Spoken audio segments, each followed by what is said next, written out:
설마 하며 하는 사이에 마약 범죄가 10대로까지 광범위하게 퍼졌습니다. 정부는 마약과의 전쟁을 선포했지만 수사기관의 역량이 전쟁 치를 능력이 되는지도 의문입니다. 이미 골든타임을 놓쳤다는 말까지 나오는데 왜 그런지 홍혜영 기자와 따져보겠습니다. 자, 홍 기자, 최근 마약 범죄가 얼마나 늘었답니까? 네, 마약 사범수는 2017년 14,000명에서 지난해 18,000명을 훌쩍 넘어섰습니다. 5년 사이에 30% 정도 늘었고 역대 가장 많았는데요. 이 가운데 10대와 20대가 34%를 차지했습니다. 단속 건수가 그렇게 늘었다면 단속을 잘해서 그렇게 보이는 것 아닌가요? 네, 그런데 그렇게 보기는 어려울 것 같습니다. 전국 하수처리장에서 검출된 마약량을 역산해 보니 인구 1,000명당 하루 필로폰 사용량은 18mg에서 1년 새 23mg으로 크게 늘었습니다.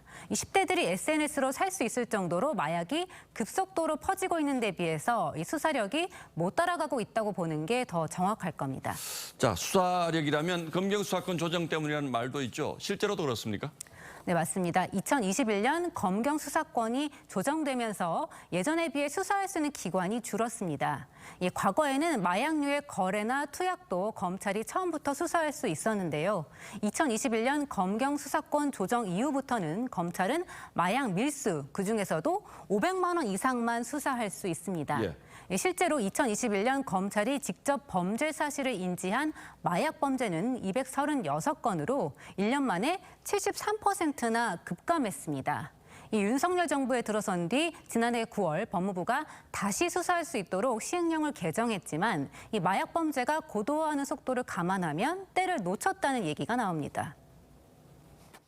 현재 마약 상황이 경찰의 수사로 충분히 억제될 수 있는지에 대한 판단 없이 그냥 검찰은 수사 못하게 만들었다는 게 가장 큰 문제고, 그로 인해서 수사 역량이 떨어졌다. 즉 수사를 해서 범인을 잡을 수 있는 역량이 떨어졌다는 것은 명확한 거죠.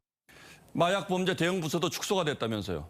네, 지난 정부 때 검찰 조직을 줄이면서 이 담당 부서도 통폐합됐는데요. 2018년 당시 박상기 법무장관은 대검 강력부에서 이 마약 수사 부서를 없앴고 2020년 추미애 장관은 대검 마약과를 이 조직 범죄과에 흡수시켰습니다.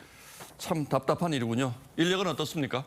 네, 경찰이 지난해와 올해 이 마약 담당 수사 인력을 늘려달라고 요청했지만 한 명도 확충되지 않았습니다. 수사권 조정 이후인 2021년에 300명가량을 요청해서 85명이 증원된 뒤에 제자리인 겁니다. 이 검찰의 수사 인력도 이 밀수 위주 수사로 항만에 치중된 걸로 나타났는데요. 주로 인천지검과 부산지검에 집중됐습니다. 이 전국 검찰청 가운데 22곳은 마약 수사관이 단 한 명도 없었습니다. 그러는 사이 다크웹과 SNS를 통한 신종 마약 범죄는 단속이 더 어려워졌습니다. 예, 마약청 만들자는 주장도 나오던데 그 전에 당장 급한 불 끄는 게 더 시급해 보입니다. 조직 인력 늘려주시면 좋겠습니다. 예, 홍혜영 기자 잘 들었습니다.